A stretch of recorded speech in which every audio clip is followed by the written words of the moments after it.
मराठे आक्रमक बनले. स्वातंत्र्य संग्रामाच्या प्रारंभी मुघल सत्ता आक्रमक होती आणि मराठे बचावात्मक पावित्र्यात होते.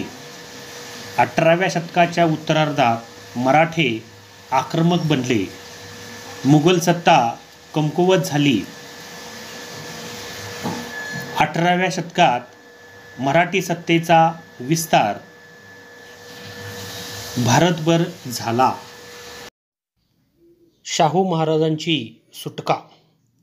औरंगजेबाच्या मृत्यूनंतर दिल्लीच्या सत्तेसाठी त्यांच्या मुलामध्ये संघर्ष निर्माण झाला.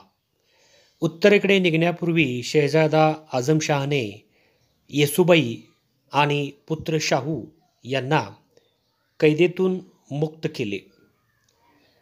छत्रपतींच्या गादीसाठी ताराबाई आणि शाहू यांच्यात संघर्ष होऊन मराठ्यांचे सामर्थ्य कमी होईल हा त्यामागे त्याचा हेतू होता.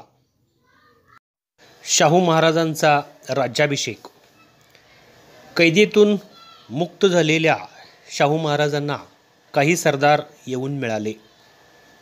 छत्रपतीपदाची शाहूंची मागणी ताराबाईंनी अमान्य केली. शाहू महाराजांनी ताराबाईंचा खेडच्या लढाईत पराभव केला. सातारा जिंकून त्यांनी स्वतःस राज्याभिषेक करवून घेतला.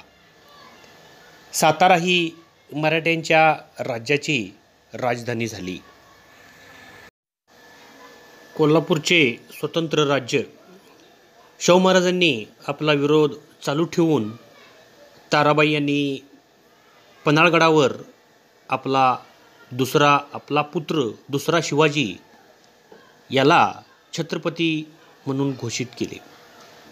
मराठीशाहीत सातारा आणि कोल्हापूर ही 2 स्वतंत्र राज्ये निर्माण झाली.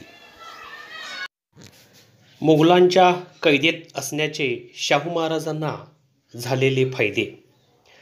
शाहू महाराजांना मुघलांचे राजकारण जवळून पाहायला मिळाले. मुघलांच्या राजकारणातील खाचाखोचा त्यांना माहीत झाल्या. मुघल सत्तेची बलस्थाने व कमतरता त्यांना माहीत झाली. मुघल दरबारातील प्रभावी व्यक्तीशी त्यांचा परिचय झाला. मराठ्यांचे राज्य नष्ट करणे हे औरंगजेबाचे धोरण त्यांच्या वारसांनी सोडून दिले. मुघल सत्तेशी संघर्ष करण्याऐवजी तिचे रक्षक म्हणून काम करून सत्तेचा विस्तार करायचा असे धोरण मराठ्यांनी स्वीकारले. मुघल सत्तेला वायव्येशी इराणी, अफगाणी यांच्या आक्रमकांची भीती होती. पठाण, राजपूत, जाट, रोहिले या स्थानिक सत्ताधीशापासूनही त्यांना धोका होता. आपल्याच दरबारातील सत्तास्पर्धा आणि संघर्ष यामुळे मुघल सत्ता आतून पोखरली होती. कमकुवत मुघली सत्तेला मराठ्यांच्या साहाय्याची गरज होती. बाळाजी विश्वनाथ. कोकणातील श्रीवर्धनचा बाळाजी विश्वनाथ भट याला शाहू महाराजांनी आपला पेशवा म्हणून नेमले. बाळाजी विश्वनाथ हा अनुभवी व कर्तृत्ववान होता.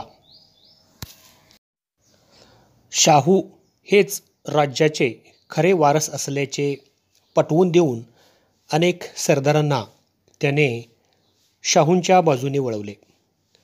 मराठ्यांच्या आरमाराचा प्रमुख कान्होजी आंग्रे याला बाळाजी विश्वनाथने मुत्सद्देगिरीने ताराबाईच्या गोटातून शाहूंच्या बाजूला वळवले. चौथाई सरदेशमुखीच्या सनदा. औरंगजेबाच्या मृत्यूनंतर दिल्ली दरबारात अली बंधूंचे वर्चस्व होते. त्यांच्या मदतीने बाळाजी विश्वनाथने दख्खनच्या मोगली प्रदेशातून चौथाई सरदेशमुखी वसूल करण्याच्या सनदा मिळवल्या. चौथाई म्हणजे महसुली उत्पन्नाचा 1/4 भाग होय. सरदेशमुखी म्हणजे महसुली उत्पन्नाचा 1 भाग होय. पहिला बाजीराव. बाळाजी विश्वनाथच्या मृत्यूनंतर शाहू महाराजांनी त्याचा मुलगा बाजीराव पहिला याची 1720 साली पेशवेपदी नेमणूक केली. बाजीराव हा उत्तम सेनानी होता. बाजीरावाने मराठ्यांच्या सत्तेचा भारतभर विस्तार केला. त्याने शिंदे, होळकर, गायकवाड, पवार ही नवी सरदार घराणी पुढे आणली. पालखेडची लढाई. मुघल बादशाह फर्रुखसिंह याने दख्खनचा सुभेदार म्हणून नेमलेल्या निजाम उल मुल्क याने हैदराबाद येथे स्वतंत्र गादी निर्माण करण्याचा प्रयत्न केला. त्याने मराठ्यांना दक्षिणेकडील मुघल प्रदेशात चौथाई सरदेशमुखी वसूल करण्यास नकार देऊन पुणे परगण्यातील काही प्रदेश जिंकला. बाजीरावने औरंगाबादजवळील पालखेड येथे निजामाचा पराभव केला आणि महसूल वसुलीचे अधिकार मिळवले. माळवा व बुंदेलखंड. बाजीरावाने चिमाजी अप्पांच्या नेतृत्वाखाली मल्हारराव होळकर, राणोजी शिंदे व उदाजी पवार यांना माळवा भागात पाठवून आपली ठाणी मजबूत केली. अलाहाबादचा मुघल सरदार महमद बंगश याने छत्रसालचा पराभव करून बुंदेलखंड जिंकला. छत्रसालच्या विनंतीवरून बाजीरावाने मोहीम उघडून महमद बंगशचा पराभव केला आणि माळवा व बुंदेल भागात मराठ्यांचे वर्चस्व प्रस्थापित केले. माळव्याच्या सुभेदाराची बाजीरावने मागणी केली, परंतु मुघल बादशाने ती मान्य केली नाही. त्यामुळे बाजीराव चिडून सैन्यासह दिल्लीच्या सीमेवर जाऊन धडकला. बादशहाने निजामाला मदतीला बोलावले. बाजीरावने भोपाळ येथे निजामाचा पराभव केला आणि निजामाने माळव्याच्या सुभेदारीची सनद बादशाकडून मिळवून देण्याचे मान्य केले. पोर्तुगीजांचा पराभव. कोकण किनारपट्टीवरील ठाणे वसई भागात पोर्तुगीज तेथील जनतेवर जुलूम करीत होते. बाजीरावाने चिमाजी अप्पाला पाठवले. चिमाजी अप्पाने ठाणे व आसपासचा प्रदेश जिंकून घेतला. पोर्तुगीजांच्या वसईच्या मजबूत किल्ल्याला वेढा घालून त्यांना शरण यायला भाग पाडले. चिमाजी अप्पाने पोर्तुगीजांचा वसईचा किल्ला आणि आसपासचा प्रदेश जिंकून घेतला. बाजीरावाचा मृत्यू. इराणचा बादशाह नादिरशाह याने भारतावर स्वारी केली.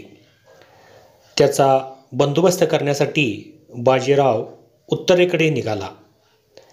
बाजीराव बरानपूर येथे पोचला, परंतु नादिरशाह दिल्लीतून प्रचंड लूट घेऊन मायदेशी परतला. शेवटी नर्मदा नदीकाठी रावरखेडी येथे 1740 बाजीरावचा मृत्यू झाला. स्वाध्याय. एका शब्दात उत्तरे लिहा. 1. बाळाजी मूळचा कोकणातील या गावचा होता. उत्तर श्रीवर्धन. 2. बुंदेलखंडात याचे राज्य होते. उत्तर छत्रसाल राजाचे. 3. या ठिकाणी बाजीरावचा मृत्यू झाला. मध्य प्रदेशातील रावरेखेडी. 4. पोर्तुगीजांचा पराभव यांनी केला. उत्तर चिमाजी अप्पाने. 5.